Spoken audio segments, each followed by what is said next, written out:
Hello there, gamers everywhere. I'm Swip92 and let's dive right into Soulstone Survivors again.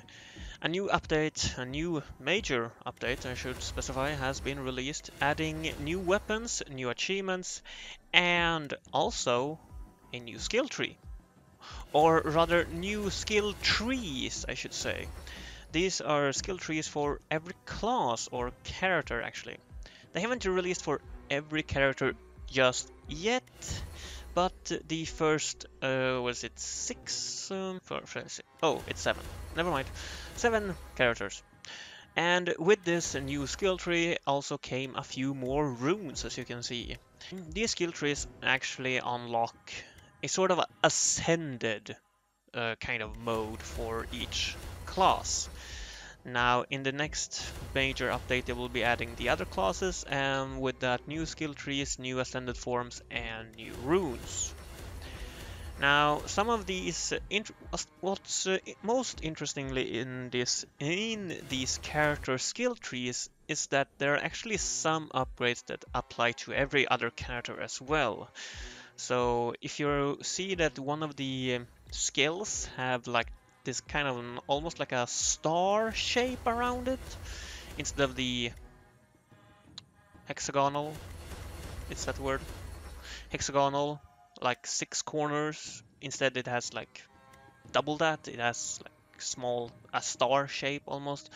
Then it will be applied to every character that you have, so that is a nice thing. These skill trees are quite extensive and will give you a big damage boost, I would say, and health boost, and some of these skill trees also apply only to your ascended form, so maybe you gain extra crit chance or crit damage or movement speed and so on and so forth while in your ascended form.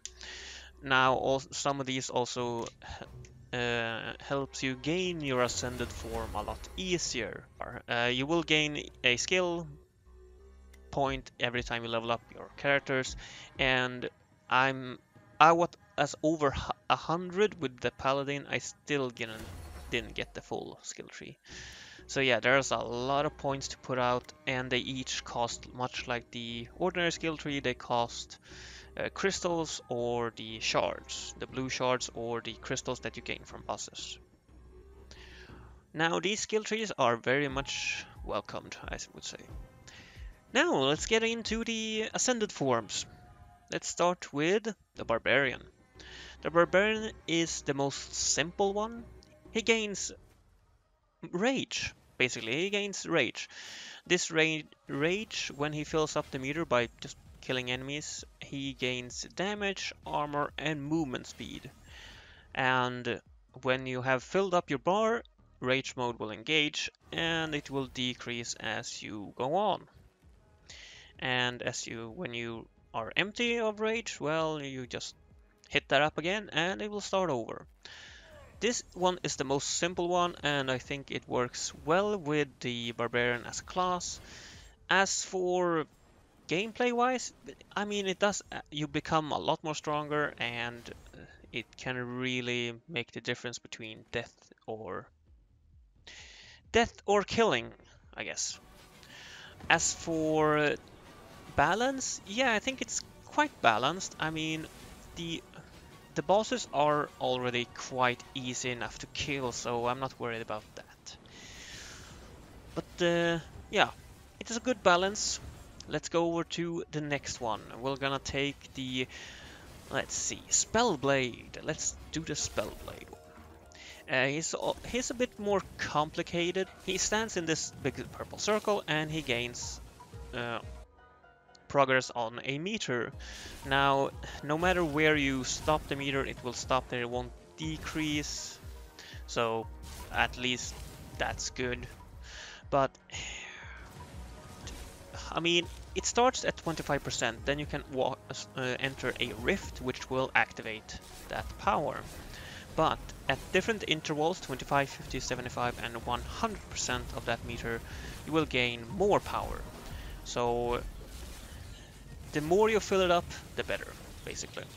At 100%, you become a god!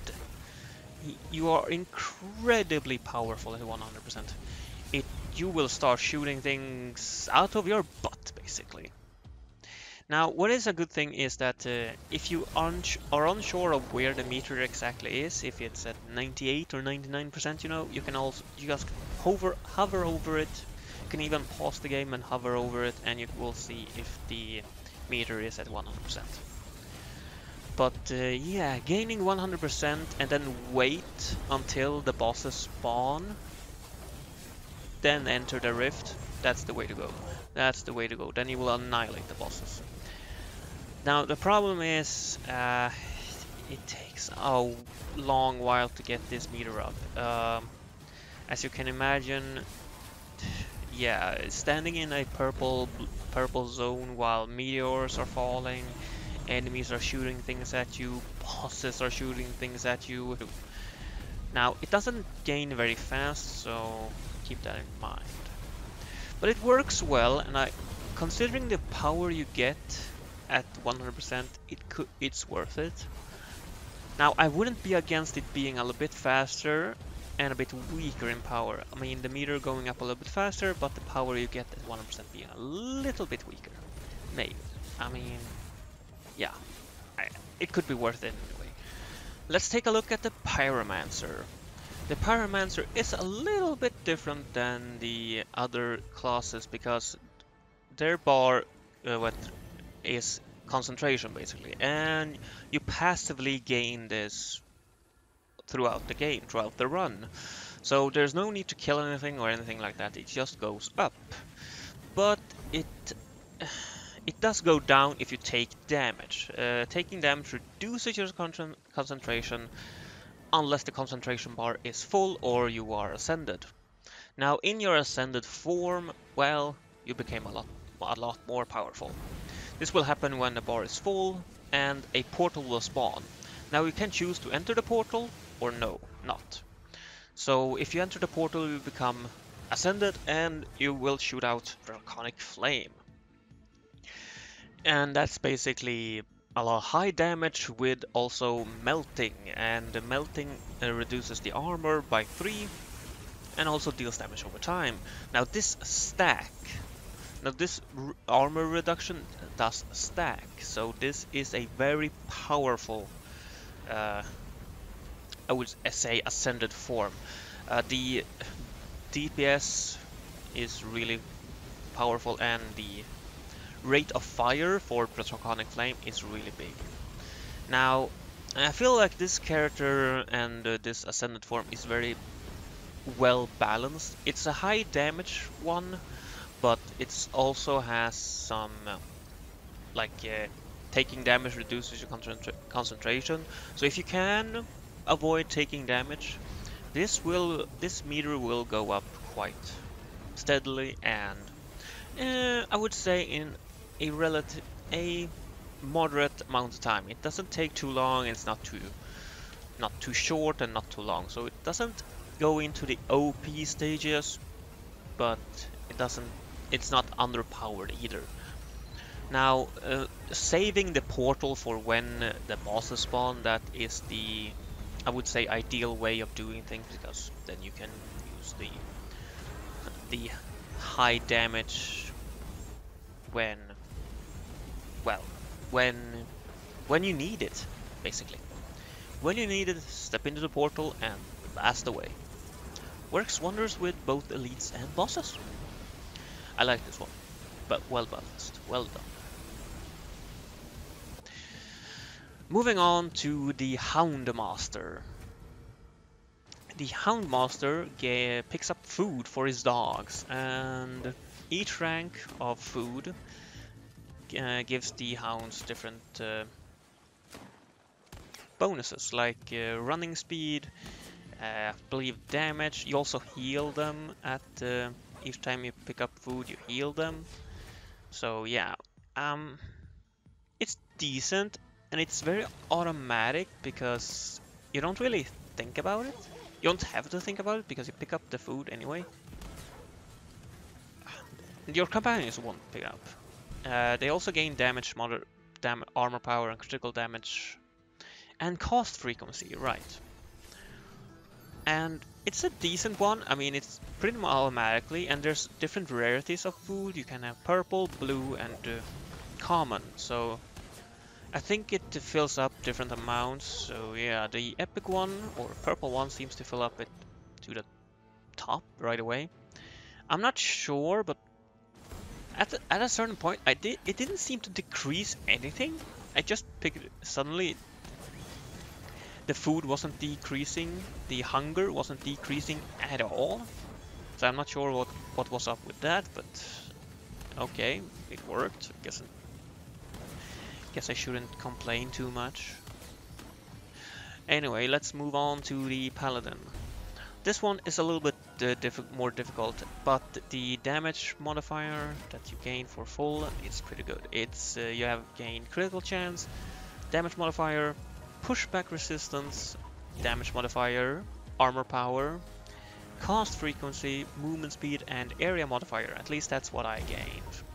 And I had picked a lot of points in his skill tree because I had over 100 points.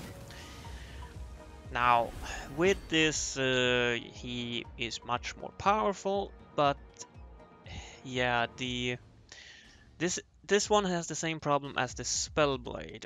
Gaining this buff can be incredibly difficult, because the way it works is that basically an angel will hover over a location, a small yellow circle, golden circle, appears, and you have to stand there, or rather you have to be there when the circle ends, because then you will fill up this meter that you have.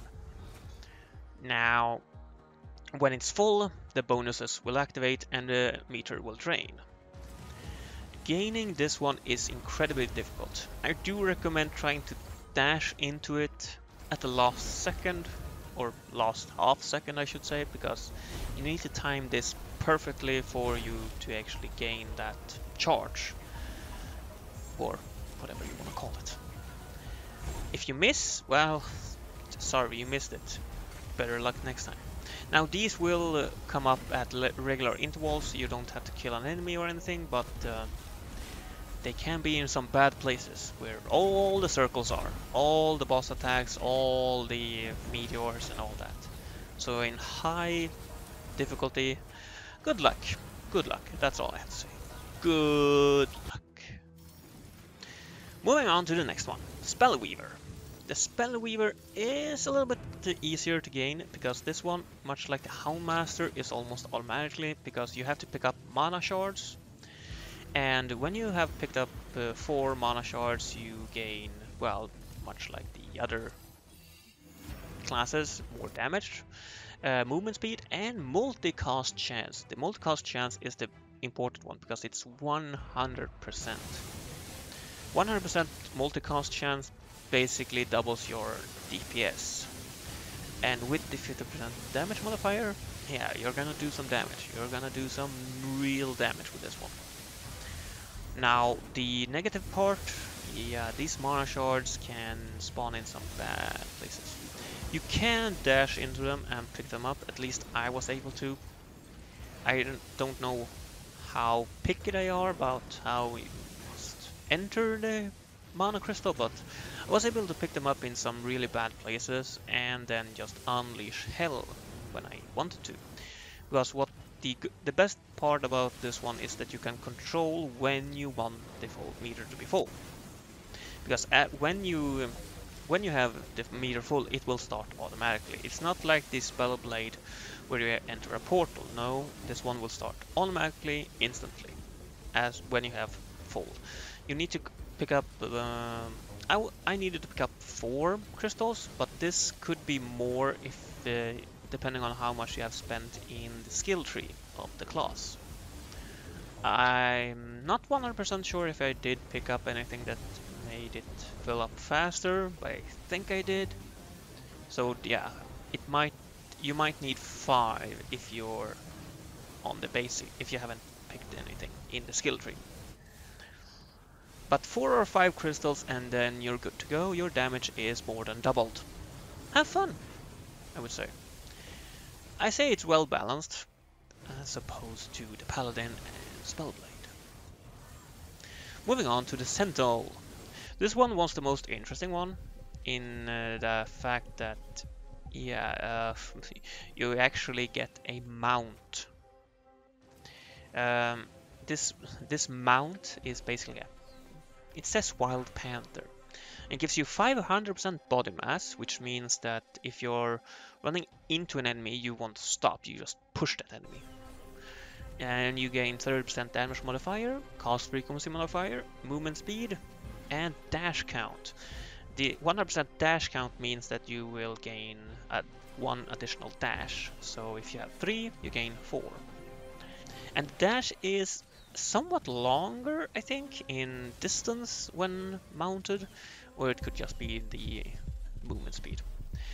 Now, the way you gain this mount is by basically tracking them, and when you are close enough, a green arrow will appear above your head, basically aiming on the panther, and the closer you need to stay close to it for the meter to fill up, that there in the middle.